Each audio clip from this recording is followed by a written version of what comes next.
Bismillahirrahmanirrahim. Assalamualaikum warahmatullahi wabarakatuh. Alhamdulillahi rabbil alamin. Wabihi nasta'inu ala umuri dunya waddin. Wassalatu wassalamu ala ashrafil anbiya'i wa imamil mursalin, Nabiyyina Muhammadin wa ala alihi wa sahabatihi wa tabi'in wa man tabi'ahum bi ihsanin ila yaumiddin. Ya ayyuhalladzina amanu taqullaha haqqa tuqatih wa la tamutunna illa wa antum muslimun. Ya ayyuhan nasu taqu rabbakumul ladzi khalaqakum min nafsin wahidah wa khalaqa minha zawjaha wa batha minhuma rijalan katsiran wa nisaa'a wattaqullaha alladzi tasaaluna bihi wal arhama innallaha kana 'alaykum raqiba. يا أيها الذين آمنوا اتقوا الله وقولوا قولا سديدا يصلح لكم أعمالكم ويغفر لكم ذنوبكم ومن يطع الله ورسوله فقد فاز فوزا عظيما. أما بعد. Ikhwah dan akhwat kaum muslimin dan muslimat jamaah Masjid Darun Najah, semoga Allah Subhanahu wa taala senantiasa menerima amal ibadah kita, memudahkan kita untuk mempelajari agama, menerima sunnah, mengembangkan dan mendalami agama kita, sehingga setiap waktu kita bisa bertambah faedah, bertambah ilmu dan bertambah amal. Kita tahu bahwasannya umur seorang muslim berharga sekali. Ketika dia bisa memanfaatkan umurnya untuk kebaikan, maka kita pingin agar amal ibadah kita bisa berpacu dengan orang-orang yang mendahului kita, sekalipun mereka adalah orang-orang yang lebih pandai, lebih saleh, lebih banyak ibadahnya dan sebagainya. Dan ini menjadi kaidah ketika seseorang bisa mensyukuri nikmat Allah. Umur ini kalau tidak dimanfaatkan bisa menjadi bala, menjadi bumerang. Maka Nabi SAW menyatakan, ketika ditanya siapakah orang terbaik, beliau mengatakan man tala umruhu wa hasuna amaluhu. Orang yang terbaik adalah orang yang usianya panjang sekaligus amalnya baik. Meskipun tidak banyak, akan tetapi amalnya baik. Dan sebaik-baik orang adalah yang bisa memperbaiki di akhir perjalanannya. Rasulullah SAW menyatakan innamal a'malu bil khawatim. Sungguhnya amal itu akan dinilai pada bagian akhirnya. Maka seandainya di bagian awal kita pernah atau banyak memiliki kekurangan, tidak mengapa, kita perbaiki di belakangnya. Kita berkutat di antara dua nikmat Allah atau dua ibadah kepada Allah. Yang satu syukur, yang satu sabar. Dan para ulama menyebutkan di antaranya yang disebutkan oleh Ibnu Qayyim rahimahullah, di antara tanda kebahagiaan seseorang apabila dia berdosa bisa istighfar, apabila dia mendapat musibah dia bersabar, apabila dia mendapat kenikmatan dia bisa bersyukur. Kalau kita disuruh milih mana yang mau dikasihkan ke kita, musibah bisa sabar atau dikasih kesuksesan biar bisa bersyukur, milih yang mana? Milih yang gampang ya. Saya yang termasuk yang bersyukur saja. Tapi Allah mengatakan wa qalilum min ibadiya asyakur. Hambaku yang bersyukur sedikit. Kalau bersabar, Allah Azza wa Jalla berikan kesempatan untuk orang bisa ingat ketika dia ditimpa musibah. Orang ketika sedih kemudian doanya khusyuk banyak. Tetapi memang jarang realitanya ada orang yang tetap dalam kondisi sukses, tetap sholatnya rajin, tetap ngajinya juga semangat, jarang yang seperti itu. Makanya Allah katakan wa qalilun min ibadiyas syakur. Sedikit sekali hambaku yang bersyukur. Bahkan kenapa ketika para ulama menyebutkan bahwa syukur itu susah, karena rata-rata syukur itu identik dengan kenikmatan. Padahal pada beberapa level ibadah seseorang yang berbeda-beda kadar keimanannya, syukur itu bisa ditunaikan ketika ada musibah. Ya. Jadi level orang ketika menghadapi musibah itu disebut oleh para ulama ternyata juga bertingkat-tingkat. Ada level sabar, ada level ridho, ada level syukur. Di bawah 3 level ini ada level yang paling dasar, tapi ini jelek, yaitu jaza. Jaza itu artinya tidak terima dengan takdir Allah, tidak terima ada musibah, dia merasa tidak ikhlas, kata orang sekarang. Anak nggak ikhlas ini. Kenapa kok saya yang diuji kayak begini? Saya ini kurang apa sampai kayak begitu ngomongnya. Itu loh yang banyak dosanya, nggak pernah sholat, oh aman-aman saja gitu. Tapi yang jelas ini marhalah atau level yang jelek sekali. Nah, selebihnya sabar. Di atasnya ridho, di atasnya lagi syukur. Ternyata syukur itu bisa dilakukan pada saat orang ditimpa musibah. Kalau tidak bisa, minimal sabar sudah. Minimal sabar, dan sabar itu wajib. Kalau yang paling bawah haram, sabar itu wajib. Atasnya rela, apalagi bersyukur sunnah. Kalau bisa alhamdulillah, nggak bisa ya sudah tidak apa-apa, minimal sabar. Maka kata Ali radhiyallahu anhu, in sabarta jarat 'alaikal qalamu wa anta ma'jur. Apabila kamu sabar, takdir akan berjalan, kamu dapat pahala. Wa in jaza'ta jarat 'alaikal qalam wa anta ma'zur. Kalau kamu tidak sabar, itu enggak berubah takdir. Takdir tetap berjalan, tapi kita berdosa. Maka orang yang bisa bersyukur luar biasa. Sabar tetap, syukur juga bisa, dan itu dua-duanya menjadi ciri khas seorang beriman. Tapi apapun kondisinya, seseorang yang sedang dalam kondisi cukup tidak boleh berangan-angan mendapat ujian. Tidak boleh minta kepada Allah agar mendapat cobaan. Tidak boleh, karena orang nggak ngerti juga. Kalau dicoba nanti dia bisa sabar apa tidak. Ya, maka ada seorang sahabat, sakitnya parah, tidak pernah berhenti, sakit terus. Akhirnya Rasulullah SAW datang kemudian mengatakan, la'allaka da'auta bi syai'in. Jangan-jangan kamu punya doa khusus. Ternyata dia mengatakan, iya ya Rasulullah, saya ingin agar saya dapat sakit terus biar bisa menggugurkan dosa saya. Maka kata Nabi SAW, lastata'ta is'alil walakin salillahal afiyah. Kama qala SAW, kamu enggak akan bisa, tapi kamu minta kepada Allah al-afiyah, keselamatan. Kalau seandainya Allah memberikan kita ujian, maka kita sabar. Tapi tidak boleh kita minta ujian, tidak boleh. Tapi yang jelas ikhwah sekalian, sebenarnya ujian yang paling parah adalah ujian ketika menimpa agama, dan ini jarang disadari oleh kaum muslimin. Kalau orang ditimpa kegagalan panen, bisnisnya hancur, nyoba ini gagal, kerja ke sana kemari sampai dimarahi keluarga, kok nggak tanggung jawab sama keluarganya. Bukan nggak tanggung jawab, ini kebetulan mau kerja gagal terus gitu. Ya, kadang seperti itu dia bisa sabar. Dia bisa, oh ini ujian gitu.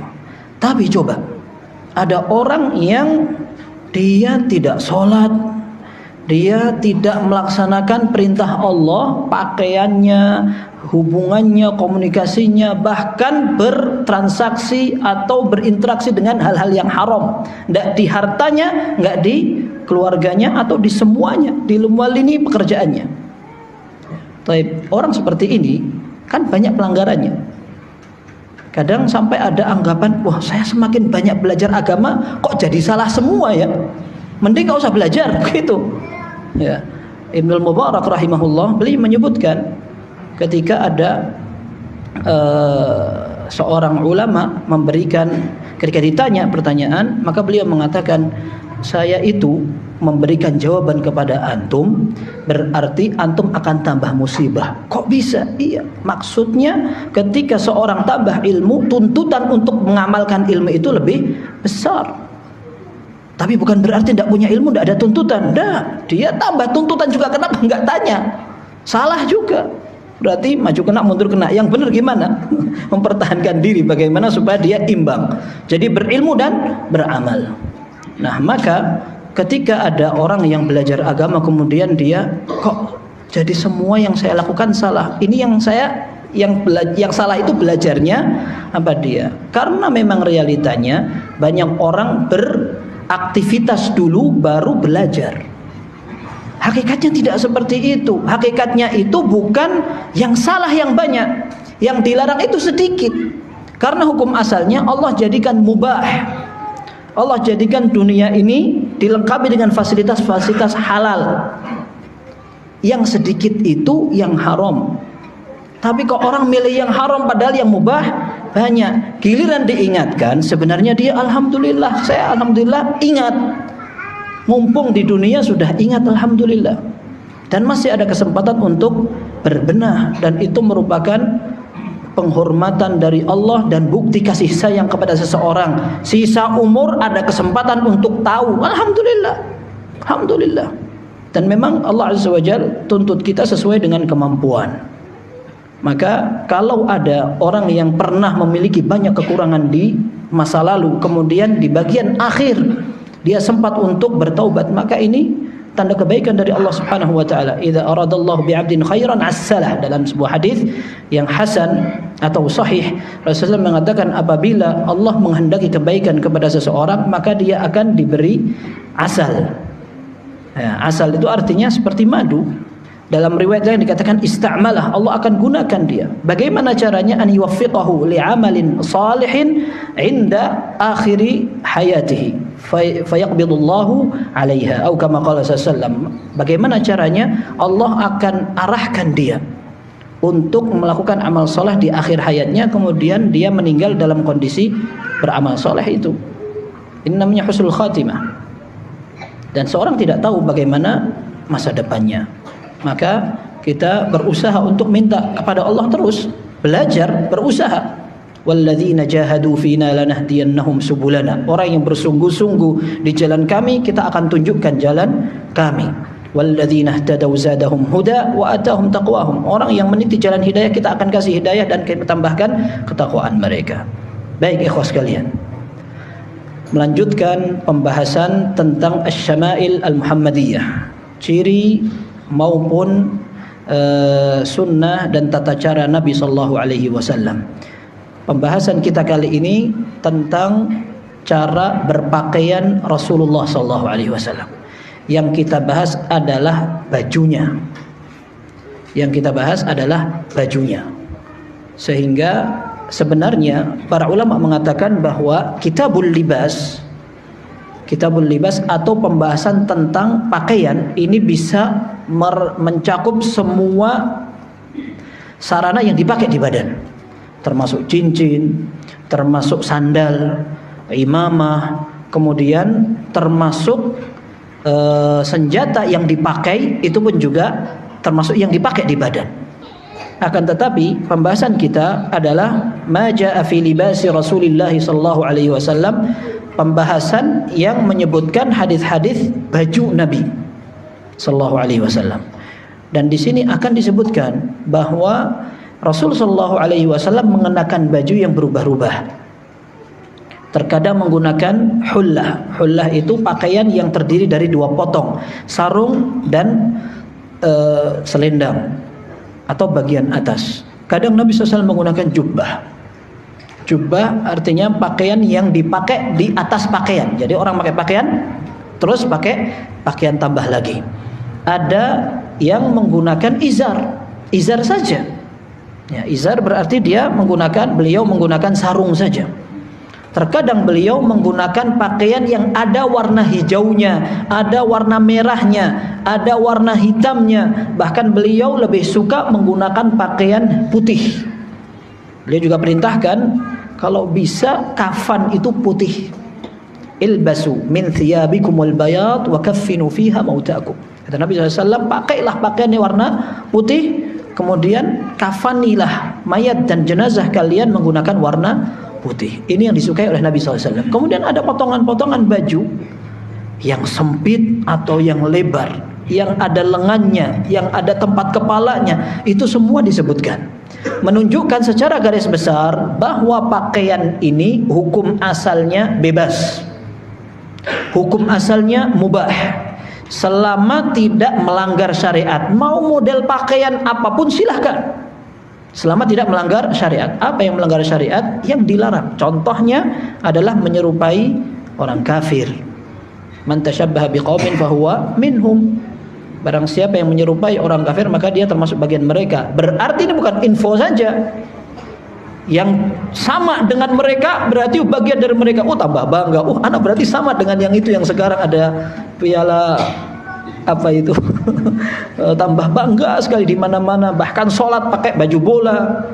Ya, kayak begini ada kerjasama antara anak dengan bapak. Bisa jadi bapaknya suka juga itu. Daripada membelikan gamis, lebih baik membelikan baju bola. Ya. Jadi sholatnya nanti pakai baju bola. Ya, kalau perlu saingan sama bapaknya, gue berseragam. Ya, kayak begini kadang orang sampai tidak bisa mengontrol kegandrungan dia kepada salah seorang pemain itu, sampai senang sekali nggak bisa dibendung. Bukan hanya beli baju, sampai nama anaknya pun kadang dikasih nama kayak begitu. Ya, ada nama Putri, ya, namanya mirip dengan klub bola. Betul-betul bukan mirip, ya itu sudah nama klub bola di Italia sana. Saya heran bacanya, subhanallah, kok bisa begini. Ya, itu menunjukkan bahwa memang dia gandrung sekali. Mungkin ketika dia akhirnya tobat, dia juga ikut malu begitu. Kenapa ya saya kasih nama anak saya begitu? Jadi warisan dia, warisan masa lalu. Ya. Tapi yang seperti ini menunjukkan loyalitas seseorang kepada siapa yang dia sukai. Ya, kalau kita membahas para sahabat bisa hobi dengan makanan yang pernah dimakan Nabi SAW, maka kita bisa melihat di tengah kaum muslimin bagaimana cara mereka mencontoh. Ketika disuruh sama dengan Nabi SAW, nggak suka, tidak pede, takut dibilang kasar, keras dan sebagainya. Tapi giliran pengen tampil seperti orang barat, buka aurat, pakaiannya plentat-plentot, nggak karuan, bentuknya tuh nggak ngerti gimana, nggak kurang uang apa gimana sampai beli pakaian yang meletet begitu. Makanya aja malu itu. Nggak laki nggak perempuan sebenarnya begitu. Tapi kenapa orang bisa bangga? Karena mereka sudah memiliki bandrol lain. Kalau yang seperti ini bagus, elegan. Elegan itu artinya bacanya elegan gitu. Jadi bandrol kita sudah berbeda. Dulu zaman Nabi SAW orang bisa betul-betul meneladani Nabi SAW, sehingga mereka bangga sekali kalau bisa ikut seperti Rasulullah SAW. Seorang sahabat ditangkap oleh orang kafir, kemudian dia disiksa dan akan dibunuh. Dicek oleh orang kafir. Menurut kamu bagaimana seandainya kamu di rumahmu dengan keluargamu tenang, Muhammad di tempat kamu sekarang?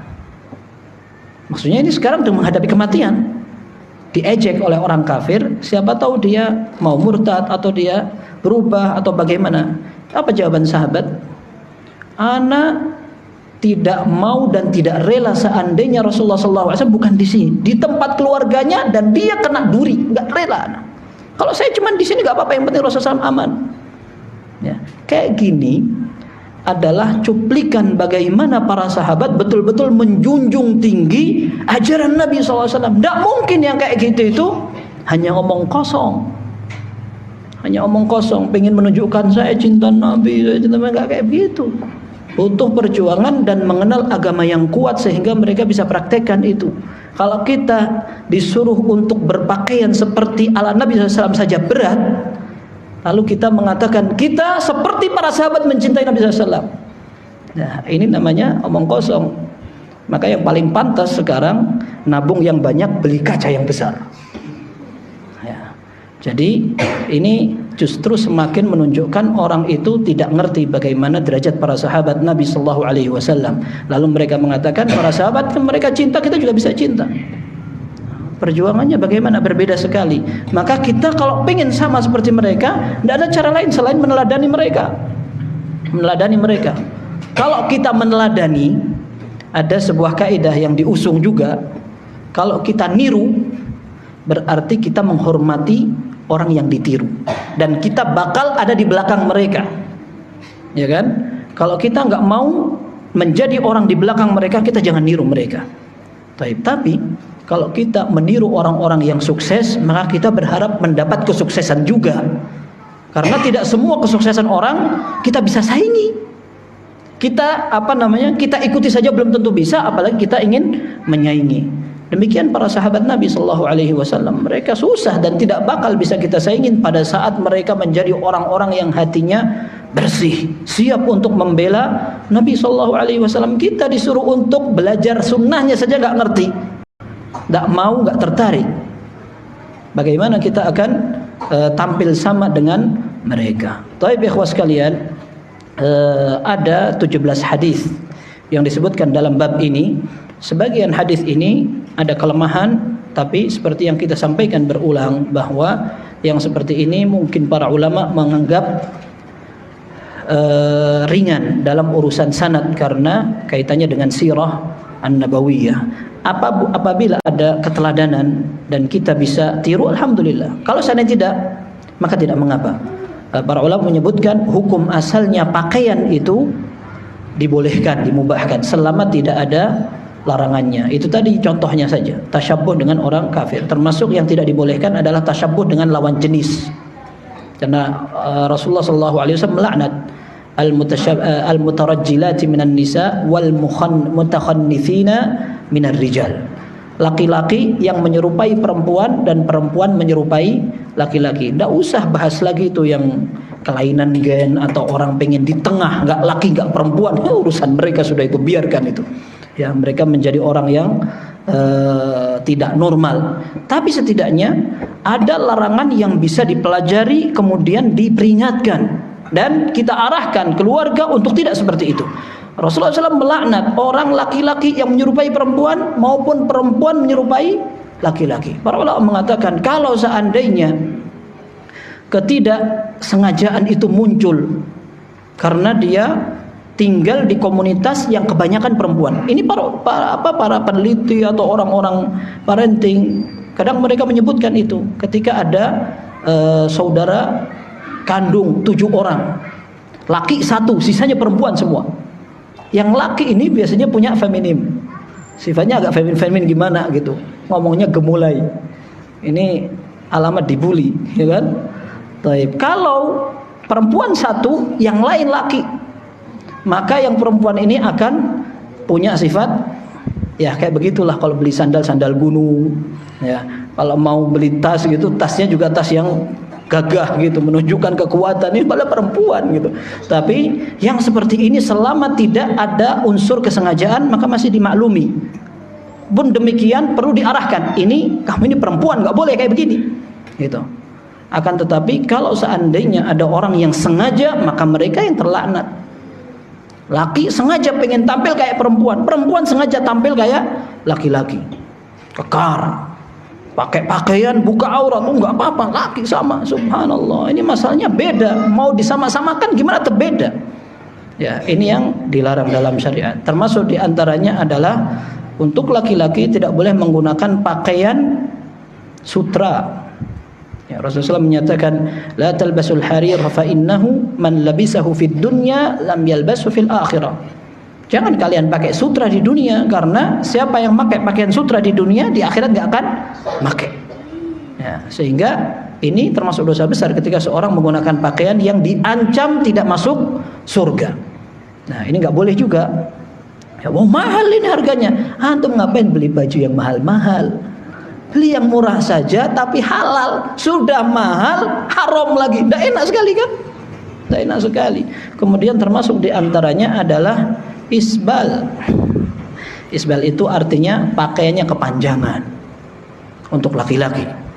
Pakaiannya kepanjangan sampai di bawah mata kaki. Dalam Sahih Muslim disebutkan salasatun la yanzurullahu ilaihim wala yukallimuhum wala yuzakkihim walahum adzabun alim. 3 golongan tidak dilihat oleh Allah, tidak diajak bicara, tidak dibersihkan, disucikan, dan mereka akan mendapatkan siksa yang pedih pada hari kiamat. Yang pertama al-musbilu, orang yang isbal, pakaiannya menjulur di bawah mata kaki. Al-mannanu, orang yang suka ngungkit-ungkit pemberian. Al-munafiqu sil'atahu bil halifil kadhib, dan orang yang selalu menjajakan barangnya dengan sumpah yang palsu. Baik, ini semua masuk dalam larangan dan bisa menjadi dosa besar karena ancamannya hari kiamat. Kalau sudah begitu, bagaimana sikap kita? Coba dong kumpulkan semua hadis.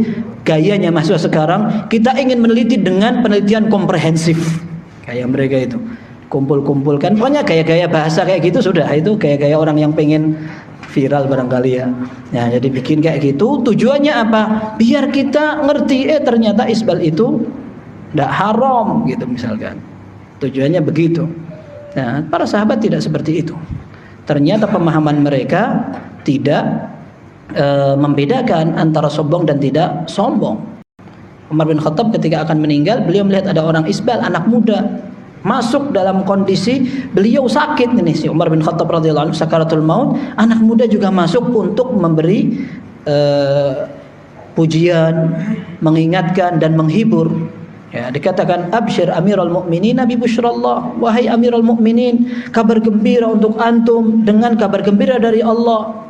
Ya Rasulullah SAW, engkau bela Islam, engkau juga bela sampai jaya, engkau mendapat khilafah sampai engkau adil, terakhir engkau mendapatkan syahadah. Maka Umar bin Khattab radhiyallahu anhu mengatakan, wadidtu anna li kifafan la li alayya la li wala alayya. Aku tidak pingin yang kayak gitu-gitu, yang penting aku imbang di depan Allah, tidak ada tambahan amal tidak apa-apa, tapi tidak ada utang dosa. Kemudian ketika anak muda itu keluar, ini dalam Sahih Bukhari, ketika anak muda itu keluar, idh bi thawbihi yamassul ard, ketika pakaiannya menyentuh tanah, maka dipanggil lagi, ruddu alayyal ghulam, panggil kembali anak itu.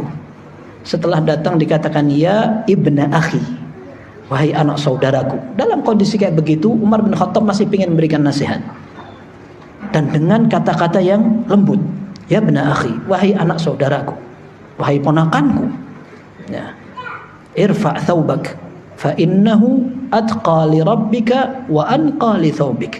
Angkat pakaianmu, karena akan lebih bertakwa di sisi Rabbmu dan akan lebih bersih untuk pakaianmu. Ini tidak dibedakan oleh Umar bin Khattab radhiyallahu anhu. Nak, kamu sombong apa enggak, nak? Kamu pakai sarung apa pakai jubah itu? Kalau pakai sarung nggak boleh isbal, kalau pakai jubah nggak apa-apa isbal. Nggak kayak begitu para sahabat. Mereka ingin semua yang disampaikan Nabi SAW dipraktekkan. Begitu. Maka ketika kita ingin meneladani mereka seperti itu. Dan ini menjadi kaidah dalam berpakaian. Selama tidak ada tasyabbuh, menyerupai orang laki-laki dan perempuan untuk lawan jenis, kemudian tidak menyerupai orang kafir, kemudian tidak melanggar syariat, maka tidak mengapa seorang memilih pakaian yang modelnya apapun. Kemudian para ulama juga menegaskan bahwa hukum asal pakaian itu disesuaikan dengan pakaian masyarakat. Karena ada larangan yang berkaitan dengan libasus syuhrah. Libasus syuhrah artinya pakaian yang kelihatan mencolok karena beda sendiri. Ya, maka pakaian masyarakat itu yang menjadi standar dan ukuran. Tetap ketentuan berlaku, tidak boleh melanggar syariat. Kalau pakaian masyarakat semua membuka aurat juga tidak boleh diikuti. Sampai nggak bisa ngerti ini celana untuk laki apa perempuan sih. Kalau di musim haji itu sampai kita malu. Saya pernah sampaikan berkali-kali, di musim haji itu jamaah haji Indonesia mereka pakai pakaian kayak laki-laki, celana putih itu, celana putih yang biasa dipakai sama laki-laki kalau untuk dalamannya jubah itu dipakai sama ibu-ibu jamaah haji. Itu sudah menganggap, mereka sudah anggap ini sudah paling afdol karena ini pakaian putih-putih untuk haji. Sampai kadang saya itu kalau lagi jemur pakaian putih-putih ya, karena memang pakaiannya kaos gitu, kemudian celana putih, karena biasanya sering pakai jubah begini, akhirnya saya pakai pakaian putih. Ketika saya jemur di depan rumah itu, sebagian orang komentarnya kayak umroh ya. Ya, karena biasanya umroh itu identik dengan warna putih, padahal bebas saja. Perempuan mau pakai pakaian apa aja silahkan. Siapa yang bilang harus pakai mukena? Ya. Tapi maksudnya sebagian jamaah haji menganggap pokoknya putih, pakaiannya apa saja terserah, mau jempalian juga yang penting putih gitu. Ya akhirnya begitu sudah, ibu-ibu pakai celana. Itu celana kalau kita di Arab Saudi jadi dalamannya laki-laki gitu. Giliran ibu-ibu jadi pakaian luar. Kan ya kayak gini ini yang harusnya diperbaiki lah gitu. Nah, kalau sudah begitu standar masyarakat harus diperbaiki. Nah, ini standar dalam menggunakan pakaian. Rasulullah SAW menyatakan, kulu washrabu walbasu watasaddaqu fi ghairi israfin wala makhilah.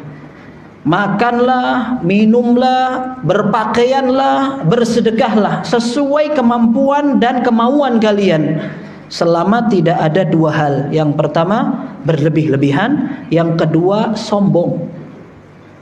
Dan hadis ini disebutkan dalam Sahih Bukhari, kemudian juga disebutkan oleh Ibnu Abbas radhiyallahu anhuma sebagai athar. Beliau katakan, "Kul ma syi'ta walbas ma syi'ta ghaira alla yukhti'aka thnatan." Kata Ibnu Abbas radhiyallahu anhuma, makan sesukamu lah, berpakaianlah sesuka kamu, tapi jangan sampai menerjang dua hal. Yang pertama, sarafun, yaitu berlebihan. Yang kedua, makhilah, artinya sombong. Dan tidak dipungkiri, pakaian itu membuat orang bisa congkak dan sombong. Ya, pakaian kalau mahal, wah kalau saya sih enggak level ya. Pakaian itu harus bergengsi, harus merek, harus apa. Kalau perlu itu baju itu yang gede, yang lebih gede mereknya. Ya, jangan dipotong itu benangnya itu, biar kelihatan baru. Ya, jadi tambah kelihatan desitnya. Ya, dicuci, selama benangnya tidak copot, jangan dicopot. Kayak gitu. Nah, ini sebagian orang kayak begitu. Jadi dia menggunakan pakaian sombong sekali, sampai pakaian termasuk. Makanya ada orang ketika dinasihati, jangan pakai kayak gitulah. Nah, ini pakainya orang-orang yang sombong. Kamu nggak bisa beli aja tuh orang-orang sombong. Jadi memang sensitif dalam urusan pakaian. Kadang-kadang orang tersinggung dikasih nasihat. Ya, pakai pakaian sederhana saja. Dibilang begitu, tidak semua orang terima. Ya, mau pakai pakaian disuruh nutup aurat, kerudukan kayak burung gagak. Emang burung gagak pakai pakaian kerudukan? Ya, tapi kayak begitu. Sebagian orang bisa sensitif ketika dia dikasih masukan tentang seperti ini. Maka dalam syariat dikatakan, kalau mau pakai pakaian silahkan, tapi jangan sampai terjerumus ke dalam kesombongan. Kita pernah tahu satu saat seorang sahabat menggunakan pakaian lalu bersebelahan dengan orang miskin. Ketika orang miskin mau duduk, pakaian ditarik, set, tersinggunglah si miskin, ngamuk dia. Lapor ke Nabi SAW, Rasulullah SAW mengatakan, sudah kasihkan aja bajunya. Ya, saya kasihkan. Tapi orang miskin bilang, enggak mau saya. Saya khawatir pakai pakaian ini nanti ketularan sombong saya. Ya. Jadi ini urusannya mubah, tapi bisa berubah menjadi dosa pada saat yang kita lakukan berseberangan dengan syariat. Taib. Ada beberapa hadis kita sebutkan tadi sekitar 17, maka kita akan bahas agak cepat, terutama yang sama pembahasannya kita akan lewati atau kita baca sekaligus.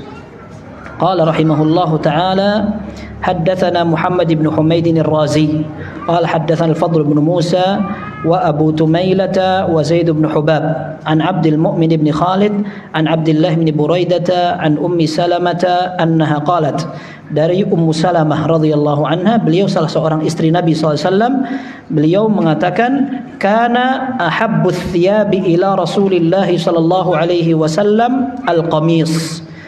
Di antara pakaian yang disukai banget oleh Nabi sallallahu alaihi wasallam adalah al-qamis. Al-qamis itu adalah pakaian yang memiliki lengan dan juga memiliki tempat untuk memasukkan kepala. Maksudnya apa? Yang berupa potongan sudah siap pakai. Ini namanya qamis. Sehingga ini menunjukkan ada pakaian yang tidak ada seperti itunya. Karena di zaman Nabi SAW ada orang yang hanya memiliki satu helai saja. Sehingga Nabi SAW mengatakan, in kana wasi'an faltahif bihi wa in kana dayyiqan fattazir bihi. Rasulullah SAW katakan kepada Jabir bin Abdullah, kalau kainmu lebar, kamu bisa pakai seperti orang selimutan. Tapi kalau pakaian dan kainmu ini sempit, pakailah untuk bersarung. Enggak apa-apa, atas terbuka, tapi yang penting yang bawah, yang paling harus dijaga auratnya. Nah, ini kebanyakan pakaian orang-orang zaman itu seperti itu, seadanya. Maka ketika ada pakaian yang sampai bisa dipotong, diarahkan begitu, maka Rasulullah SAW sukai. Ada tempat untuk memasukkan tangan, ada tempat untuk memasukkan kepala. Para ulama mengatakan karena ini mudah untuk dipakai, tidak usah jaga-jaga. Kalau sarung harus dijaga-jaga. Seperti sarungnya Abu Bakar radhiyallahu anhu. Sarungnya Abu Bakar melorot-melorot. Ya, beliau mengatakan bahwa izarnya itu nazil. Inna izari yastarkhi, sungguhnya kain sarungku ini melorot-melorot turun, illa an ata'ahadahu, kecuali kalau aku jaga, aku kencengin, aku perbaikin. Seperti itu. Antum kalau pernah umrah Ya, kayak begitu kan, pakai kain ihram itu. Cuman kain ihram kayak zaman sekarang enak, semua sudah dibikin dari kain kayak kain anduk. Jadi kalau diginikan sudah insya Allah aman. Sampai orang-orang Arab bilang, oh enak orang Indonesia. Nah, mereka biasa sarungan. Jadi kalau pakai itu mungkin dari tanggal 8 sampai tanggal 10 nggak usah dioah-oah itu. 8, 9, 10 Dzulhijjah 3 hari sarungan gitu aja, nggak dibuka-buka. Karena kencang sekali memang, kencang sekali. Tapi zaman dulu kalau kainnya coba kain biasa, susah sekali itu sarung, begitu. Nah, maksudnya Nabi SAW suka dengan model komis atau pakaian yang sudah ada tempat lengannya, ada tempat kepalanya, karena mudah untuk dipakai. Hadis berikutnya masih sama, ada sekitar 3 hadis atau 4 hadis. Haddatsana Ali bin Hujr qala haddatsana Al-Fadl bin Musa an Abdul Mu'min ibn Khalid an Abdullah bin Buraidah an Ummi Salamah radhiyallahu anha annaha qalat kana ahabbu ath-thiyabi ila Rasulillah sallallahu alaihi wasallam al-qamis. Ini masih sama lafadznya. Rasulullah SAW paling suka dengan pakaian baju al-qamis yang tadi itu sifatnya. Riwayat berikutnya haddatsana Ziyad bin Ayyub al-Baghdadi qala haddatsana Abu Tumailah an Abdul Mu'min ibn Khalid an Abdullah bin Buraidah an ummihi an Ummi Salamah qalat kana ahabbu ath-thiyabi ila Rasulillah sallallahu alaihi wasallam yalbasuhu al-qamis. Ini masih sama. Pakaian yang selalu dan suka dikenakan oleh Nabi SAW adalah al-qamis. Di sini ada tambahan riwayat disebutkan hakadha qala Ziyad bin Ayyub fi hadithihi an Abdullah bin Buraidah an ummihi an Ummi Salamah wa hakadha rawa ghair wahidin an Abi Tumailah mithla riwayat Ziyad bin Ayyub wa Abu Tumailah yazidu fi hadha al-hadith an ummihi wa huwa asah. Ini Al-Imam At-Tirmidzi rahimahullah, beliau ingin mengingatkan tadi riwayat-riwayat itu disebutkan sanadnya dari Abdul Mu'min, dari Abdullah bin Buraidah, dari Ummi Salamah. Sedangkan sanad terakhir ada tambahan dari Abdullah bin Buraidah, dari ibunya, baru dari Ummu Salamah. Ini ada tambahan dan beliau mengatakan tambahan sanad inilah yang lebih sahih dalam jalur riwayat hadis ini. Tapi kesimpulannya Rasulullah SAW menyukai al-qamis dalam berpakaian. Kita bayangkan pakaian orang zaman sekarang ini sudah zen semua. Sudah enak, nyaman dipakai, nggak usah dipegangi, mau ngebut juga nggak akan kabur ini pakaian. Ya, ini menunjukkan pakaian kita ini pakaian yang semuanya sudah nikmat semua, sudah enak semua. Baik, kemudian berikutnya haddatsana Abdullah ibn Muhammad ibn al-Hajjaj, qala haddatsana Muadz ibn Hisham, qala haddatsani Abi an Budail yani ibn Maisarah al-Uqaili an Syahr ibn Hawshab. Ini Syahr ibn Hawshab ini para ulama menyaksikan hafalannya sehingga sanadnya sering lemah lewat dia. An Asma binti Yazid qalat kana kummu qamisi Rasulillah sallallahu alaihi wasallam ila ar-rusgh. Disebutkan oleh Asma binti Yazid, beliau mengatakan lengan baju Rasulullah sallallahu alaihi wasallam itu sampai rusgh. Ar-rusgh itu pergelangan tangan, pembatas antara telapak tangan dengan siku. Jadi ini pergelangan ini. Di sini disebutkan bahwa baju Rasul sallallahu alaihi wasallam lengannya sampai di pergelangan, tidak menjulur, tidak pula kurang. Tapi ini menunjukkan bagaimana pakaian beliau. Pakaian beliau. Kalau seandainya ada orang pakai lengan pendek, apa menyelisih sunnah? Tidak. Tidak masalah, selama tidak menutup aurat. Kita katakan selama tidak membuka aurat. Selama tidak membuka aurat tidak apa-apa. Baik. Kemudian berikutnya qala haddatsana Abu Ammar Al-Husain ibn Huraits qala haddatsana Abu Nuaim qala haddatsana Zuhairun an Urwah bin Abdullah bin Qushair an Muawiyah bin Qurrah an abihi annahu qala ataitu Rasulullah sallallahu alaihi wasallam fi rahtin min Muzainah linubayi'ah. Ini cerita seorang sahabat yang bernama Qurrah. Beliau katakan, aku menemui Rasulullah sallallahu alaihi wasallam bersama rombongan dari kabilah Muzainah. Kami datang untuk berbaiat kepada beliau sallallahu alaihi wasallam. Wa inna qamisahu la mutlaqun, dan pakaiannya beliau ternyata tidak dikancing. La mutlaq artinya tidak berkancing. Au qala zirru qamisihi mutlaq, dikatakan tempat untuk mengancingkan itu ternyata dibiarkan saja. fa adkhaltu yadi fi jaybi qamisihi famasastul khatam. Maka ketika aku melihat pakaian Nabi SAW terbuka begitu, aku manfaatkan untuk merogohkan tanganku melalui jalur atas. Jaib itu artinya adalah tempat untuk memasukkan kepala. Ini disebutkan tafsirannya oleh Syekh Abdul Razak yang dikatakan jaib. Jaib itu bukan kantong, akan tetapi tempat untuk memasukkan kepala dari potongan baju. Ketika pakaian Rasulullah SAW terbuka seperti itu, aku rogohkan tanganku ke depan, ke dalam, kemudian aku sentuh al-khatam. Khatam artinya tanda kenabian yang ada di punggung Nabi SAW. Kita sudah membahas pada pembahasan khusus bahwa Rasul Shallallahu Alaihi Wasallam memiliki khatam atau tanda kenabian di belakang, di arah punggung antara dua pundak di tengah-tengah, dan dia bentuknya agak menonjol, agak kehitaman, dan ini merupakan tanda kenabian. Beberapa sahabat Nabi Shallallahu Alaihi Wasallam mereka sudah mendengar ada tanda seperti itu sehingga mereka mencuri-curi lihat, seperti Salman Al Farisi radhiyallahu anhu. Maka oleh Nabi SAW diperlihatkan sekalian. Sebagian sahabat memang ingin melihat seperti itu. Nah, ini termasuk diantaranya beliau sengaja memasukkan tangannya, dan ini bisa jadi sudah diizini oleh Nabi SAW, karena tidak mungkin seorang Rasul SAW selalu dikawal oleh para sahabat, tiba-tiba ada sahabat nyelonong, apalagi cuma tamu atau murid baru, tahu-tahu ingin masukkan tangannya ke punggungnya, tidak mungkin. Nah, ini bisa jadi sudah diizinkan oleh Nabi Sallallahu Alaihi Wasallam, dan ini menunjukkan bahwa pakaian Nabi Sallallahu Alaihi Wasallam sederhana. Tapi Syekh Abdul Razak mengingatkan, ini bukan berarti membuka kancing termasuk sunnah. Jangan disalahpahami. Bisa jadi Rasul Sallallahu Alaihi Wasallam tidak mengancingkan karena ada hajah. Bisa jadi karena panas. Bisa jadi karena pakaiannya baru saja dipakai dan sebagainya. Selama bukan aurat tidak masalah. Dan Rasul Shallallahu Alaihi Wasallam pernah juga terlihat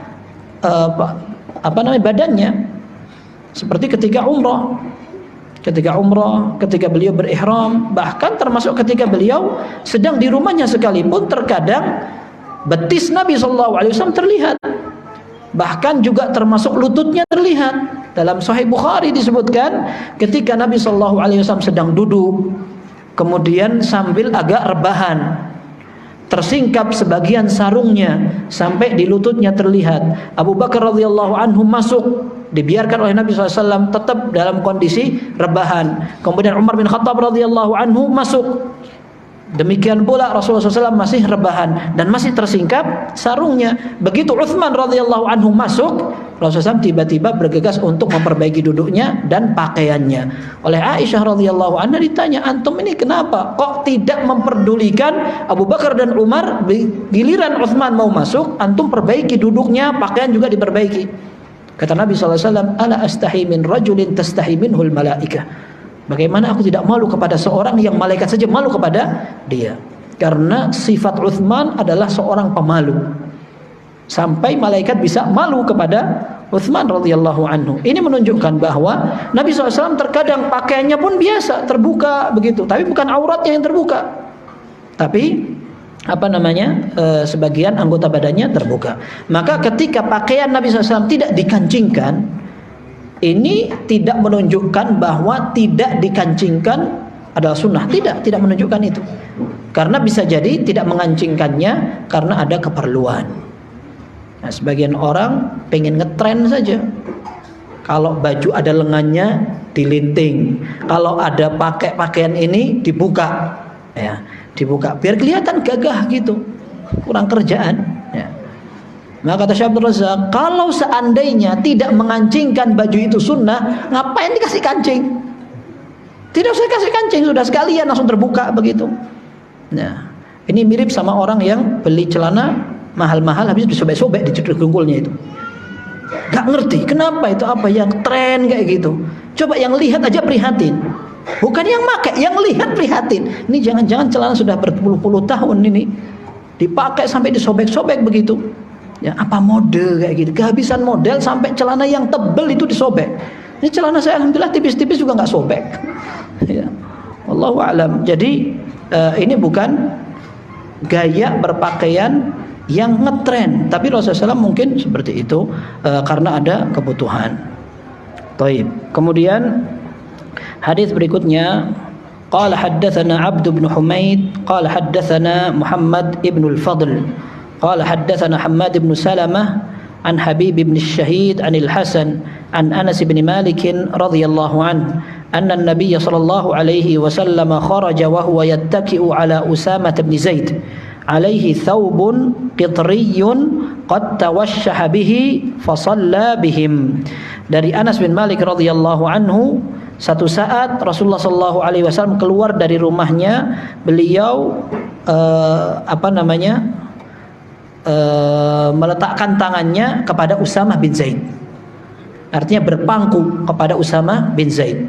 Bukan berarti dia memberatkan Usamah, tapi bisa jadi wallahu alam maksudnya tangannya dirangkulkan atau menahan badannya di Usamah bin Zaid, karena memang Usamah bin Zaid adalah anak dari mantan budak Nabi SAW.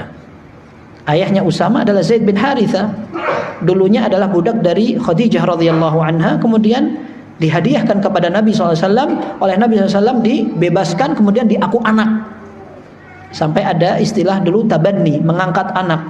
Dan Nabi SAW keliling di Mekah, di Ka'bah itu keliling, kemudian dikatakan ini adalah Zaid bin Muhammad. Sampai dilarang oleh Allah Azza wa Jalla, dikatakan ud'uhum li abaihim huwa aqsatu indallah. Panggil mereka dengan nama ayah mereka, jangan pakai nama selain ayah mereka. Akhirnya dia kembali menjadi Zaid ibn Harithah. Akan tetapi Rasulullah SAW suka sekali dengan Zaid ibn Harithah, termasuk ketika punya anak namanya Usamah, Rasulullah suka sekali dengan Usamah. Taib, syahidnya di sini Rasulullah SAW keluar sambil pegangan Usamah bin Zaid, wa alaihi thawbun qitri. Thawbun qitri itu artinya pakaian yang dibuat dari daerah Yaman, dan ini akan banyak di hadis-hadis ini. Rasulullah SAW menggunakan pakaian yang dibuat dari daerah Yaman, karena memang di zaman itu orang Yaman memang banyak jualan.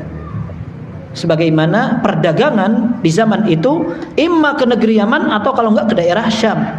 Daerah Yaman daerah yang panas, sehingga kaum muslimin kalau datang ke negeri Yaman bukan di musim panas tadi, musim dingin. Sehingga musim dinginnya tidak terlalu dingin di Yaman karena mereka negara panas. Kemudian mereka juga berdagang ke negeri Syam. Daerah Syam sampai sekarang adalah negeri yang dingin, sehingga orang-orang Quraisy kalau pergi ke daerah Yaman mereka berangkat di musim panas, sehingga panasnya tidak terlalu panas karena di sana negeri musim dingin. Seperti itu. Maka Rasulullah SAW beberapa pakaiannya memang didatangkan dari daerah Yaman, termasuk ini. Nah, ini pakaian dari Yaman kemudian ada garis-garisnya. Ini menunjukkan bahwa Rasulullah SAW pun menggunakan pakaian yang ada coraknya, alias ada motifnya, tidak mengapa. Ya. Kalau ada orang menggunakan pakaian bermotif, maka tidak mengapa, sekalipun kembali pada kebiasaan masyarakat. Kalau seandainya masyarakat menggunakan itu, kita tenang. Saya ingat sekali ketika awal-awal saya di kota Madinah, saya membawa baju koko itu. Baju koko di sini bersaing bordirnya. Semakin banyak, semakin bagus, diukir-ukir sampai sana kayak pakaian perempuan katanya. Malu saya pakainya. Akhirnya udah, ini saya pulangkan ke Indonesia. Liburan saya pakai itu. Kalau di sana saya nggak pakai itu. Orang nyangkanya itu kayak pakaian perempuan yang ada bordir-bordirnya. Di sana memang laki-laki kebanyakan pakai pakaian polos. Sekarang saja akhirnya mereka ikut-ikutan. Baju kayak begini mulai dibordir sininya. Kasep.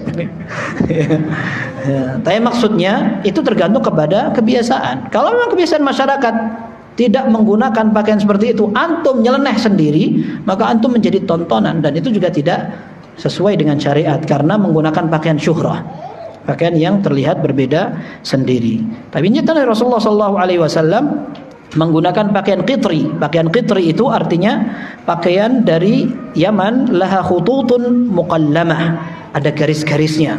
Artinya tidak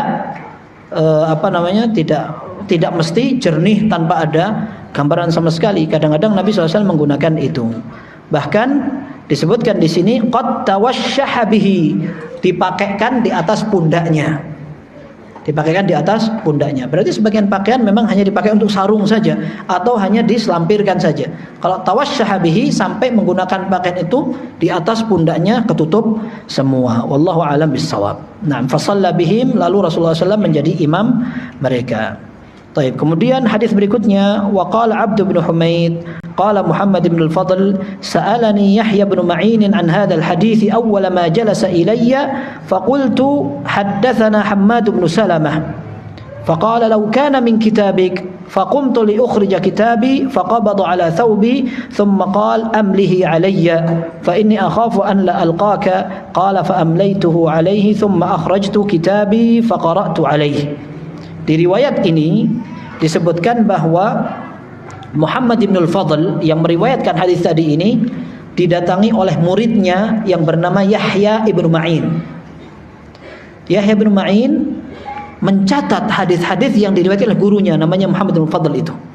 Datang ke gurunya kemudian mengatakan hadis-hadis tentang Syama'il Muhammadiyah ini atau hadis yang berkaitan dengan baju ini. Dia bertanya kepada gurunya, hadisnya bagaimana? Hadisnya bagaimana? Maka akhirnya aku katakan ada hadis yang diriwayatkan oleh guruku dari Hammad ibnu Salamah. Kata muridnya, saya pengen juga tahu hadis riwayat kamu ini kalau kamu riwayatkan melalui buku. Kenapa? Karena orang yang meriwayatkan dengan buku biasanya lebih kuat hafalannya daripada seorang lepas dari buku. Dia hanya mengandalkan hafalannya. Akhirnya kata dia, ketika aku pengen mengambil bukuku, tiba-tiba Yahya bin Ma'in mengatakan, dipegangi baju saya. Sudah, sampaikan dulu pakai hafalanmu. Aku khawatir aku bisa cepat mati sehingga aku nggak sempat mendengarkan hadis-hadismu. Ya, jadi untuk menunggu saja Yahya bin Ma'in nggak sempat. Bukan nggak sempat tapi nggak sabar, pengen segera mencatat hadis dari gurunya ini. Dia mengatakan saya juga pengen dengar dari bukumu, tapi ketika sang guru pengen mencari dulu bukunya, dipegangin dulu. Sudah sambil menyampaikan dari hafalanmu. Ketika disampaikan dari hafalan, kemudian buku itu sudah dikeluarkan, maka beliau katakan sekarang aku ingin mendengar dari buku, sehingga dua-duanya dapat. Yang dari hafalan dapat, yang dari buku juga dapat. Ini semangatnya orang dulu belajar hadis begitu. Ditulis, dicocokkan, kemudian tidak mau buang waktu, begitu. Ini metode belajarnya para ulama. Semangat sekali mereka. Ya. Belajar hadis itu, qala haddatsana akhbarana, apa baca hadis begitu. Zaman sekarang kalau kita pengen baca buku terus gitu ya, haddatsana akhbarana gitu, kemudian kita serius terus begini, mungkin ngantuk semua itu, khusyuk benar itu semua pengajian. Ya. Karena orang belum terbiasa itu dengan akhbarana wa haddatsana. Padahal kata para ulama di antaranya Syu'bah bin Hajjaj rahimahullah, kullu haditsin laisa fihi haddatsana wa akhbarana fahuwa khallun wa baql. Setiap hadis yang tidak ada sanadnya, tidak ada akhbarana wa haddatsananya, maka itu tidak ada bedanya dengan cuka dan sayur. Maksudnya apa? Ilmunya enggak kuat. Ya, hadis kok tidak dikuatkan dengan sanad? Karena para ulama sudah terbiasa dengan sanad, sehingga kalau ada hadis begitu saja tanpa ada sanadnya, maka mereka enggak mantap. Demikian pula kebiasaan kaum muslimin, apabila sudah terbiasa setiap pembahasan ibadah dilengkapi dengan dalil, pada saat mendengarkan ceramah atau kajian tanpa dalil sudah terbiasa untuk tidak cocok. Maka sebagian orang jadi kebebanan. Dulu kalau ngaji nggak usah pakai dalil-dalil. Sekarang muridnya sudah pinter-pinter, gampang protes. Dalilnya apa, Pak Ustadz? Ya harusnya begitu. Kenapa nggak dari dulu pakai dalil? Kalau perlu sekarang harus berkembang. Bukan hanya dalil, tapi membaca kitab yang ada sanadnya. Biar kita terbiasa. Dan ini yang menjadi harapan dan angan-angan seorang raja di zaman Bani Abbasiyah. Ada seorang khalifah di Bani Abbasiyah, dia sukses menang dalam perpolitikannya, dia berhasil untuk mengalahkan lawan-lawannya. Kemudian duduk di atas singgasananya, kemudian sandar begini. Salah satu ajudannya mengatakan, kamu sudah berhasil mencapai tahta ini. Ada enggak sesuatu yang belum kamu dapatkan? Masih kamu bayang-bayangkan? Kemudian ini kalau tidak salah Abu Ja'far Al-Mansur. Abu Ja'far Al-Mansur ini seorang khalifah Bani Abbasiyah. Ketika beliau ditanya begitu, beliau tadinya duduk, kemudian tegak begini. Iya, ada satu yang saya kangenin. Saya duduk bukan di atas tahta, tapi di atas tempatnya ahli hadis. Di kanan kiri ada murid-murid yang mencatat dari saya. Madza qulta hafizakallah? Dia akan bertanya kepadaku, apa tadi wahai imam yang antum sebutkan apa? Karena sebagian ahli hadis ketika beliau mengimla atau mendikte, maka kadang muridnya tidak dengar, akhirnya bertanya. Atau ada orang mubaligh yang menyampaikan kepada orang yang lebih jauh, sehingga hadis itu disampaikan beberapa kali oleh sang guru. Ternyata ini yang dirindukan oleh sang khalifah ketika dia sudah sukses menjadi raja. Ternyata dia mengatakan, saya masih ingin duduk di tengah majelis ilmu, lalu orang belajar dari saya. Dan memang sebagian khalifah di waktu itu mereka ulama ahli hadis, seperti Marwan Ibnul Hakam. Ini salah seorang khalifah di Bani Umayyah. Beliau ahli hadis. Dan ketika ada sebuah kebijakan, beliau suka suruh salah seorang ajudannya untuk tanya kepada para ulama bagaimana hukumnya. Seperti Muawiyah ketika beliau menjadi khalifah, beliau ingin bertanya kepada sahabat-sahabat Nabi, ada enggak sunnah-sunnah yang bisa kita praktekkan. Akhirnya Mughirah bin Syu'bah radhiyallahu anhu menuliskan di antara sunnah zikir habis salat adalah membaca la ilaha illallah wahdahu la syarikalah lahul mulku wa lahul hamdu wa huwa ala kulli syai'in qadir. Allahumma la mani' lima atait wa la mu'ti lima mana'ta wa la yanfa'u dzal jaddi minkal jadd. Terus ada lafaz-lafaz zikir habis salat. Dikirim melalui sekretarisnya namanya Warraq. Dikirim untuk dibacakan ke Muawiyah. Apa kata penulisnya? Fasami'tu Muawiyata ya'murun nasa bidzalik. Setelah itu aku mendengar Muawiyah menginstruksikan kepada kaum muslimin, praktekkan hadis ini. Bangga sekali mereka dengan hadis, sampai diinstruksi ke pemerintahan hadis itu dihidupkan. Ya, jadi ini luar biasa karena kita biasa untuk membaca riwayat-riwayat tersebut. Ini sudah masuk waktu maghrib belum? Maghribnya jam berapa? Pas. Alhamdulillah. Baik, ini kita baru sampai ke hadis ke-59, nanti hadis ke-60. Insyaallah kita lanjutkan habis maghrib. Bismillah. Wallahu a'lam bissawab. Sallallahu alaihi wasallam baraka ala abdihi wa rasulih Muhammad wa ala alihi wa sahbihi ajma'in. Alhamdulillahirabbil alamin. Bismillahirrahmanirrahim. Alhamdulillahirabbil alamin wa sallallahu wasallam wa baraka ala abdihi wa rasulih Muhammad wa ala alihi wa sahbihi ajma'in. Amma ba'd. Kita lanjutkan hadis berikutnya. Qala haddatsana Suwaid bin Nasr qala haddatsana Abdullah bin Mubarak an Sa'id bin Iyas al-Jurairi an Abi Nadrah an Abi Sa'id al-Khudri radhiyallahu anhu.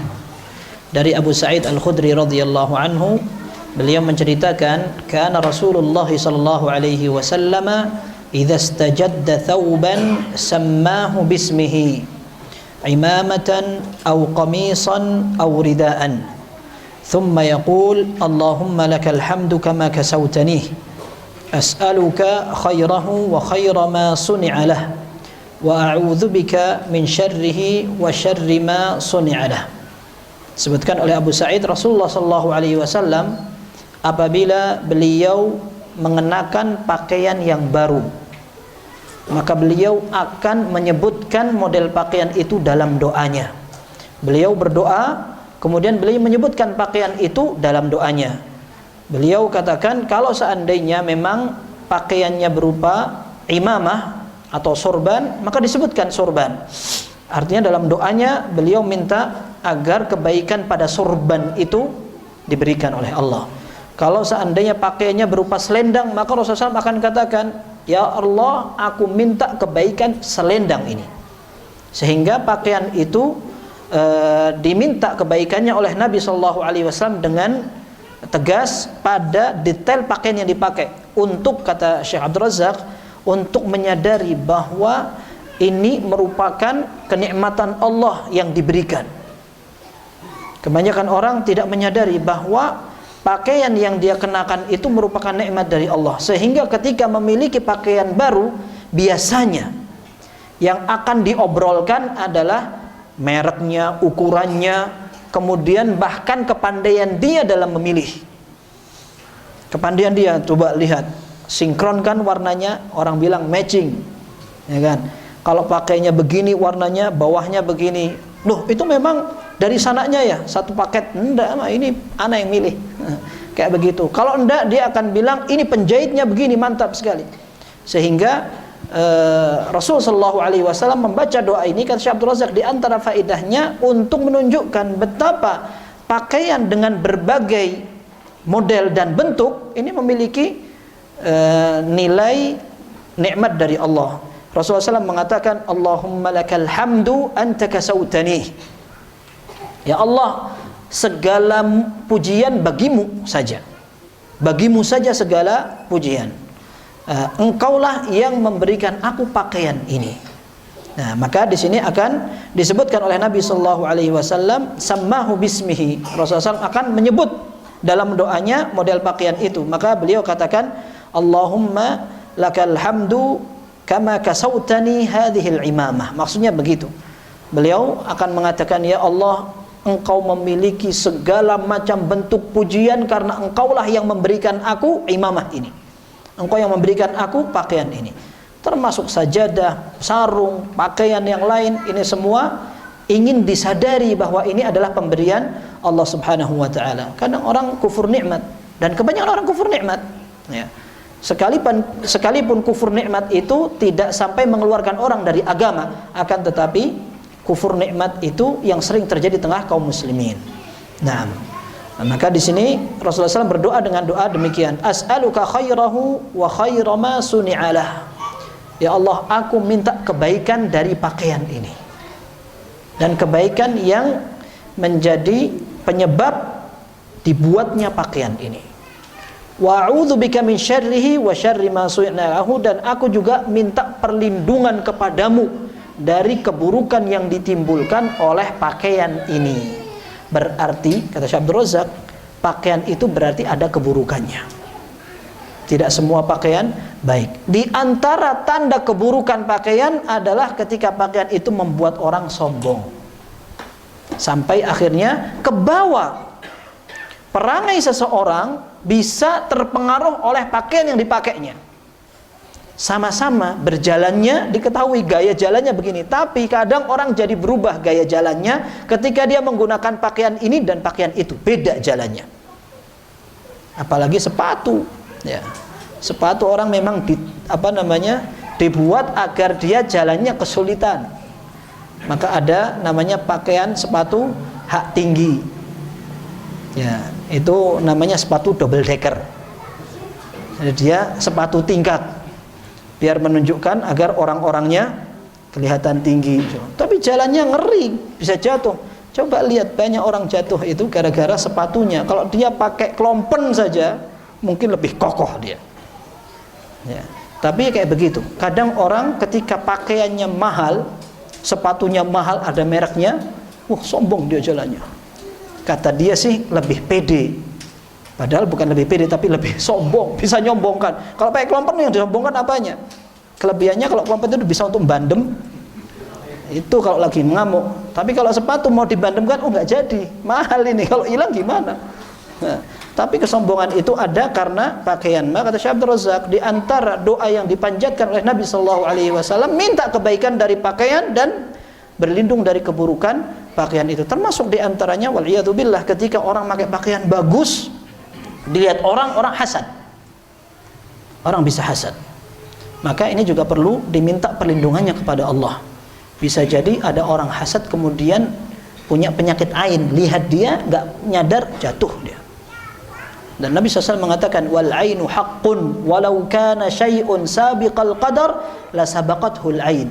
Ain itu benar adanya.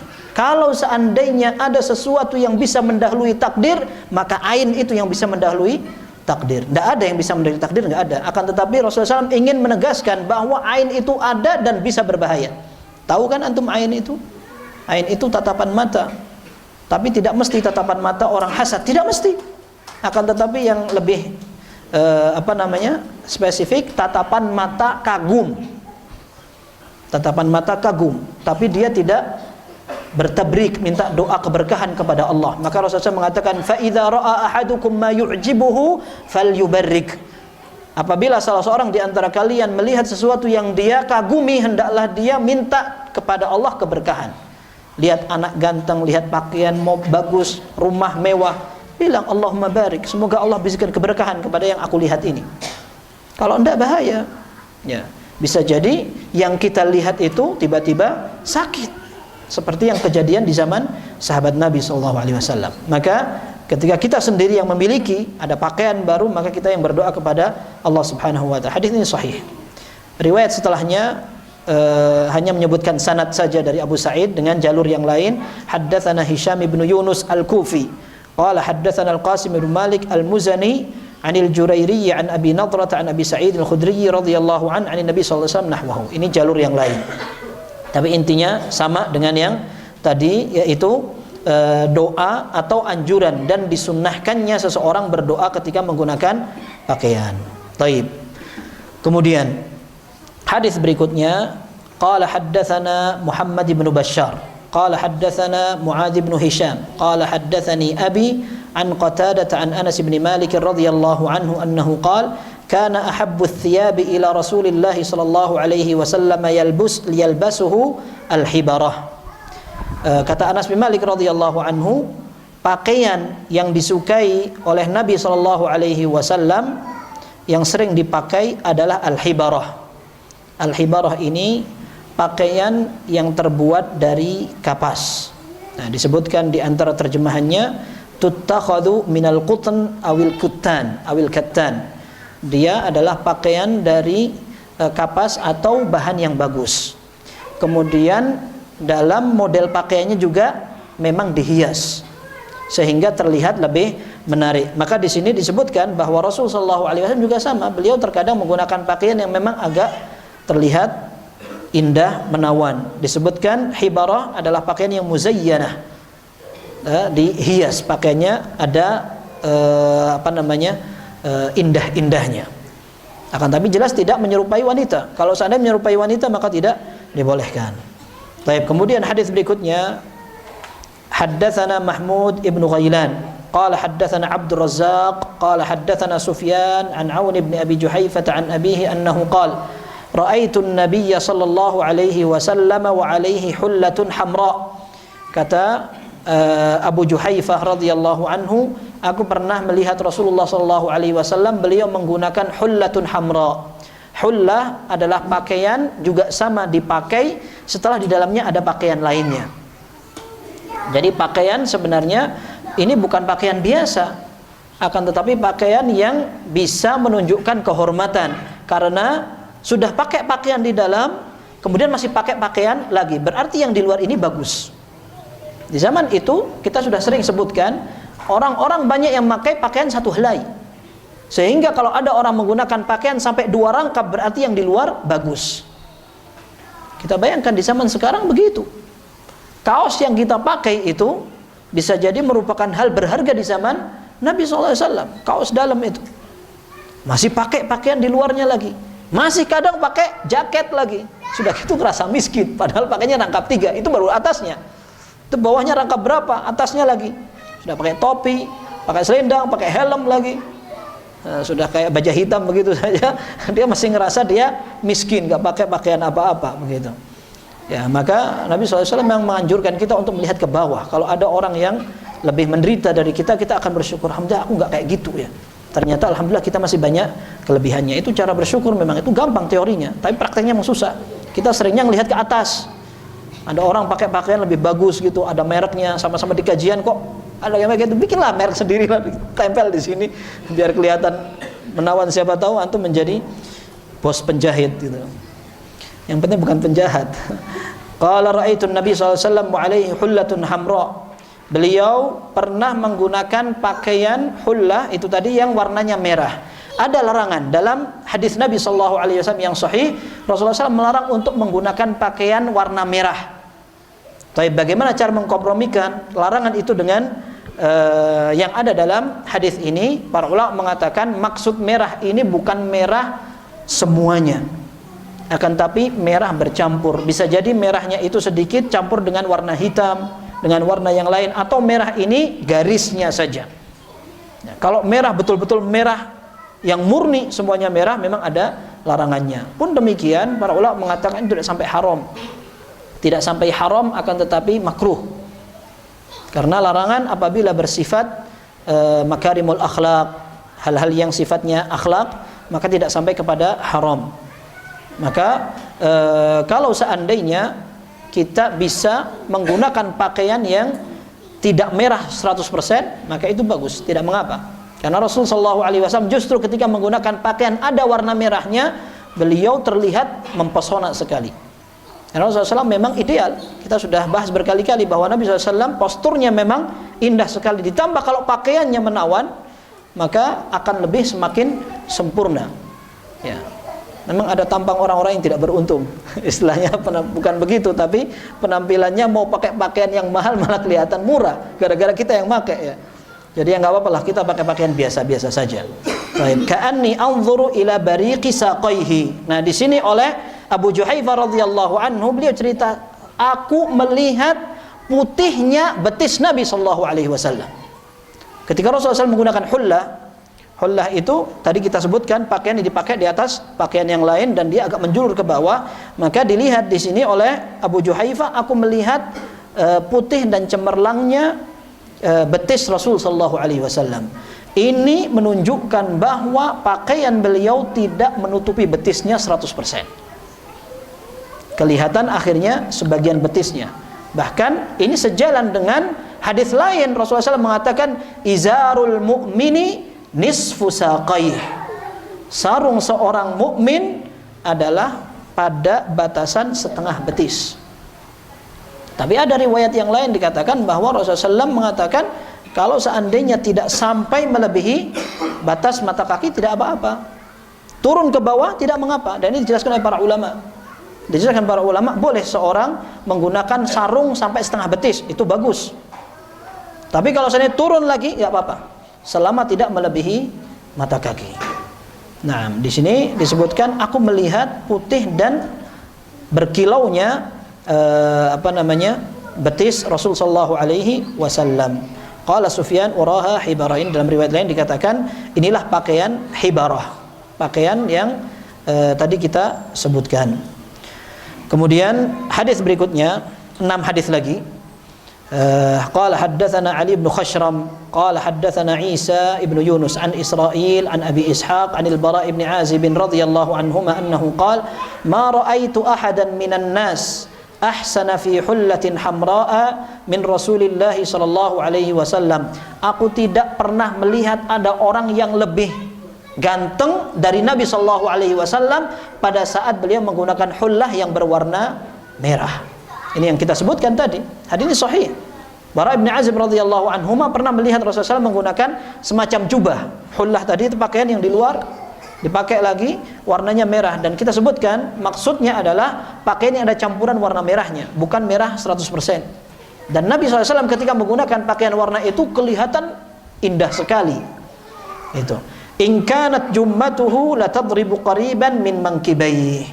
Ini pernah kita bahas tentang rambut Nabi SAW. Di sini disebutkan bahwa rambut Rasul SAW hampir menyentuh pundaknya. Nah, pembahasan rambut pernah kita bahas dan ini merupakan kebiasaan umat di zaman itu. Kemudian hadis yang berikutnya, qala haddatsana Muhammad bin Bashar qala haddatsana Abdurrahman bin Mahdi qala haddatsana Ubaidullah bin Iyad an abihi an Abi Rimthah radhiyallahu anhu qala ra'aitu an-nabiy sallallahu alaihi wasallam wa alaihi burdani akhdaran. Ini warna lain lagi.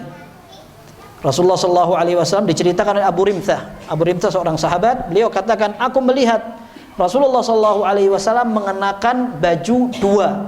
Maksudnya kainnya dua. Warnanya dua-duanya adalah hijau. Warna dua-duanya adalah hijau. Tapi hijaunya bagaimana? Apakah semua warna hijau berarti cocok dengan bajunya Nabi SAW? Sebagian orang fanatiknya bukan dari potongan baju, tapi fanatik ke warna. Kalau warnanya nggak hijau berarti bukan golongan kami. Ya. Tapi pakaian modelnya tidak seperti pakaian Nabi SAW. Ketika Rasulullah SAW menggunakan sarung di atas mata kaki, nggak dipakai. Tapi yang penting warnanya saja, gitu. Taib. Ini dilihat di sini dalam hadis, alaihi burdani akhdaran, 2 burdah yang warnanya hijau. Maksud khudrah di sini adalah laisat khalisatan, tidak murni 100% hijau. Wa innama hiya khudratun ma'aha khututun min alwanin ukhra. Yang dimaksudkan adalah hijau ada campuran warna yang lain. Falau kana akhdara bahtan lam yakun burdan.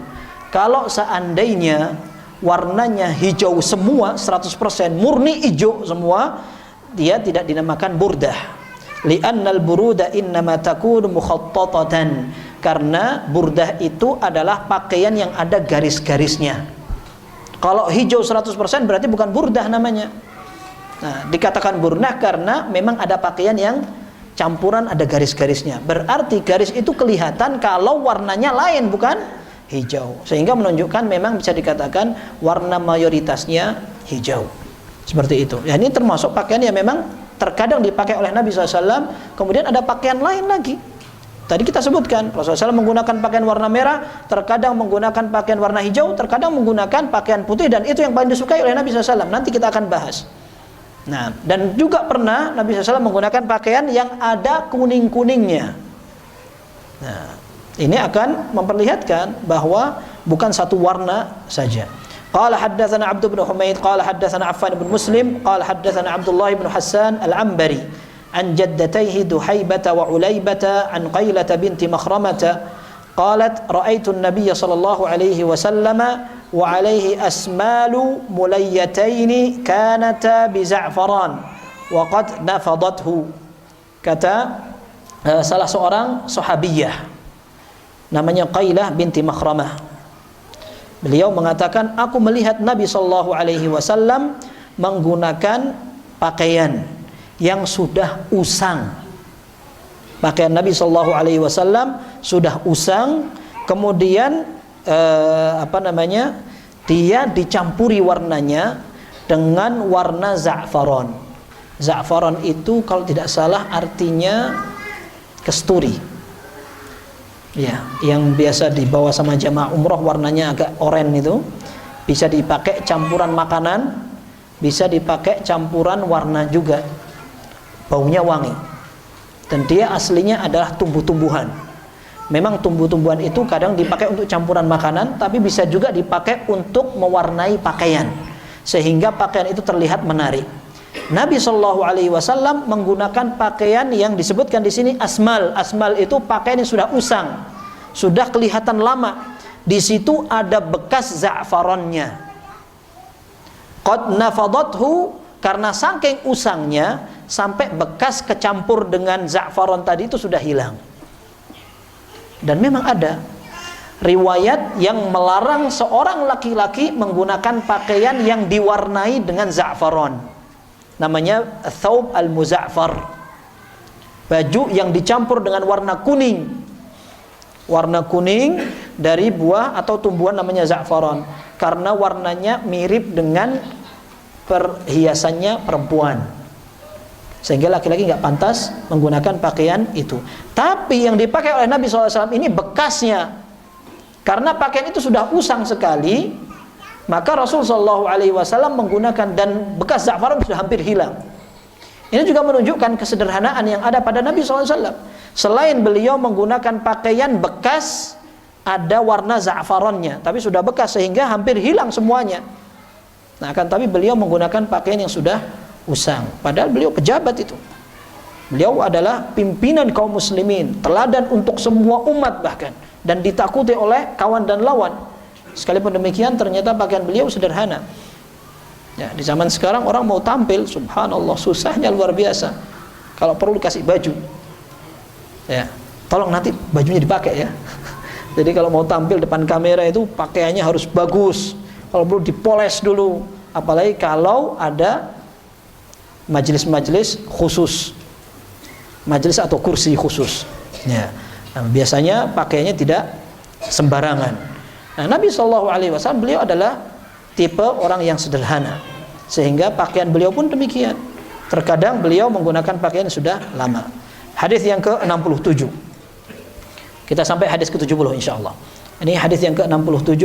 Qala haddatsana Qutaibah bin Sa'id qala haddatsana Bishr bin Mufaddal an Abdullah bin Uthman ibn Khuthaim an Sa'id bin Jubair an Ibn Abbas radhiyallahu anhuma annahu qala Rasulullah sallallahu alaihi wasallam alaikum bil bayadi minats thiyab, hendaklah kalian menggunakan pakaian warna putih.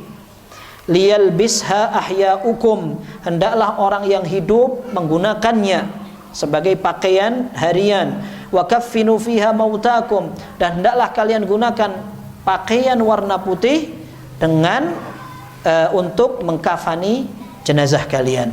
Fa innaha min khairi thiyabikum, karena pakaian warna putih termasuk pakaian yang paling baik di antara warna pakaian kalian. Dan Nabi SAW menyukai sekali warna putih. Ya. Disebutkan bahwa Rasulullah SAW menyukai pakaian yang bisa menutup badannya dengan gampang. Kemudian Rasulullah SAW suka dengan warna putih. Baik. Ini juga ada berikutnya, masih berkaitan dengan warna ini.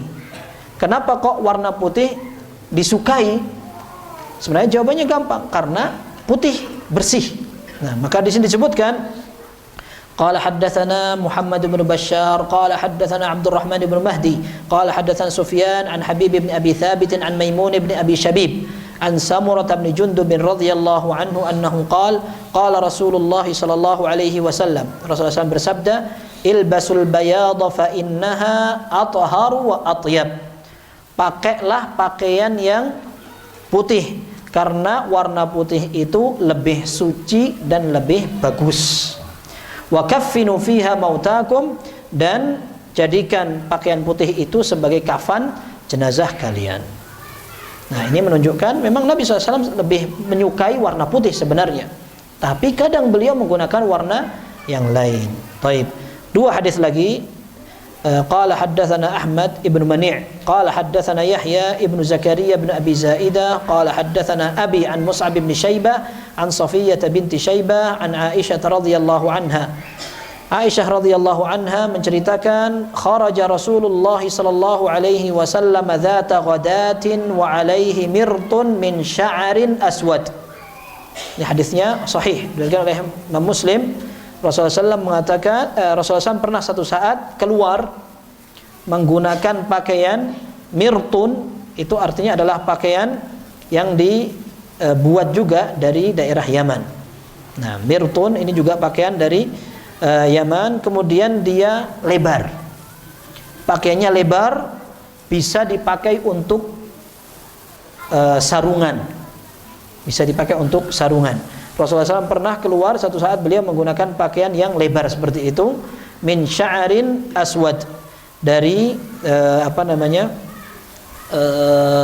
bahan yang wallahu alam sya'ar ini kuat, akan tapi mungkin tidak terlalu lembek. Ya, aswad warnanya hitam. Nah, sehingga beliau terkadang menggunakan pakaian yang ada warna hitamnya seperti ini. Hadis ini sahih. Kemudian yang terakhir penutup, قال حدثنا يوسف ابن عيسى قال حدثنا وكيع قال حدثنا يوسف ابن أبي إسحاق عن أبيه عن الشعبي عن عروة بن المغيرة بن شعبة عن أبيه مغيرة رضي الله عنه أن النبي صلى الله عليه وسلم لبس جبة رومية ضيقة الكمين. Rasulullah sallallahu alaihi wasallam ini dalam Sahih Muslim pernah menggunakan jubah dari Romawi. Kok bisa beliau menggunakan jubah dari Romawi? Bisa jadi karena ada yang jual atau ada yang hadiahkan, tempatnya dari sana, dan itu tidak masalah, menunjukkan bahwa berdagang, bertransaksi dengan orang Romawi saja boleh di zaman Nabi SAW, padahal mereka adalah negara yang kuat, yang memusuhi kaum muslimin, tapi menggunakan pakaian mereka, dibeli dari mereka, tidak apa-apa. Oh, kamu berarti nggak cinta sama Islam, kenapa kamu masih beli sama orang kafir? Kalau seandainya pakaian itu tidak bertentangan dengan syariat Islam, meskipun belanja dari orang-orang non-muslim, tidak apa-apa, tidak ada masalah di situ. Rasulullah SAW menggunakan itu juga. Kemudian di sini disebutkan dayyiqatal kummain, lengannya agak sempit. Lengannya agak sempit. Ini menunjukkan pula bahwa orang kalau menggunakan pakaian yang sini sempit tidak apa-apa. Artinya selera orang menggunakan pakaian ketika modelnya, warnanya berbeda-beda, selama seperti yang kita sebutkan tadi tidak bertentangan dengan syariat. maka tidak mengapa. Dan selama tidak berlebih-lebihan dan tidak sombong. Sekalipun ukuran berlebih-lebihan orang berbeda. Orang berbeda. Bisa jadi orang ada yang mampu membeli baju dengan harga mahal. Ada pakaiannya harganya 1 juta. Ya, kok baju segitu banget gitu? Untuk apa saja, mending beli baju yang 50.000 sisanya disedekahkan. Kan kita mikirnya begitu saja. Padahal ya mungkin saja ada orang menggunakan pakaian yang harganya 1 juta, kalau gajinya 100 juta, nggak ada apa-apanya kan? Dan ini pernah disampaikan oleh Syekh Husain Ali Syekh. Beliau katakan, terkadang seorang bisa membeli pakaian luar. Pakaian luarnya orang Saudi itu, kalau mereka sudah menggunakan jubah, maka dia masih perlu menggunakan pakaian kebesaran kalau mau tampil untuk forum-forum resmi. Nah, itu namanya mislah. Harganya bertingkat-tingkat. Ada yang sampai harganya 5.000 real. 5.000 real itu sama dengan 20 juta. Make kayak gitu tok itu 20 juta. Mending untuk beli sepeda dapat berapa itu? Bisa goes semua itu jamaah. Ya.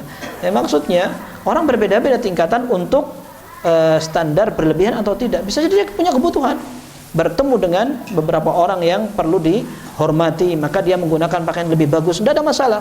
Untuk hari Jumat dia pakai pakaian yang lebih bagus dari yang lain, hari raya dia menggunakan pakaian lebih bagus dari yang lain, maka tidak mengapa seperti ini selama tidak berlebihan. Wallahu a'lam bishawab. Mudah-mudahan yang kita pelajari bermanfaat dan mudah-mudahan kita mudah untuk mencontoh apa yang menjadi kebiasaan Nabi kita Muhammad sallallahu alaihi wasallam. Wallahu tabaraka wa taala a'la wa alam. Sallallahu wasallam wa barak ala abdihi wa rasulih Muhammad wa ala alihi wa sahbihi ajma'in. Walhamdulillahirabbil alamin.